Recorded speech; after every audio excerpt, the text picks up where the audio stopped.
ದೊಡ್ಡ ಸಂಪ್ರದಾಯ ಅಲ್ಲವೇ ನಮ್ಮ ಹಿಂದೂ ಸಂಪ್ರದಾಯ? 7 ಹೆಜ್ಜೆಗಳ ಸಂಪ್ರದಾಯ. 7 ಹೆಜ್ಜೆಗಳ ಅರ್ಥ ಏನು ಅಂತ ಗೊತ್ತಿನ ನಿನಗ?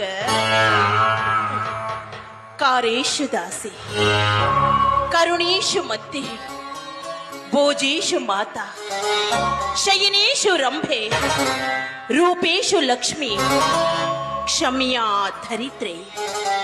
ಧರ್ಮದಲ್ಲಾಗಲಿ ಧನದಲ್ಲಾಗಲಿ ವ್ಯಾಮೋಹದಲ್ಲಾಗಲಿ ತನ್ನ ಗಂಡನ ಜೊತೆ ಸದಾ ಇರ್ತೀನಿ ಅಂತ ಹೇಳಿ 7 ಹೆಜ್ಜೆಗಳ ಸಪ್ತಪದಿ ತುಳಿದು ಅರುಂಧತಿ ನಕ್ಷತ್ರನ ನೋಡಿ ಬಲಗಾಲಿಟ್ಟು ಮನೆ ಒಳಗ ಬರೋದಕ್ಕನ 7 ಹೆಜ್ಜೆಗಳ ಸಪ್ತಪದಿ ಅಂತಾರ. ಕಾರೇಶು ದಾಸಿ ತನ್ನ ಗಂಡನ ಕೆಲಸವನ್ನ ನಿಷ್ಠೆಯಿಂದ ವಹಿಸೋದಕ್ಕೇನೆ ಕಾರೇಶು ದಾಸಿ ಅಂತಾರೆ. ಕರುಣೇಶು ಮಂತ್ರಿ, ಒಬ್ಬ ರಾಜನಿಗೆ ಮಂತ್ರಿ ಎಷ್ಟು ಮುಖ್ಯನೋ ಅದೇ ರೀತಿ ಒಂದು ಗಂಡಿನ ಯಶಸ್ಸಿನ ಹಿಂದೆ ಒಂದು ಹೆಣ್ಣಿನ ಪಾತ್ರ ಕೂಡ ಅಷ್ಟೇ ಮುಖ್ಯ. ಅದಕ್ಕಾಗಿನ ಕರುಣೇಶು ಮಂತ್ರಿ ಅಂತಾರ.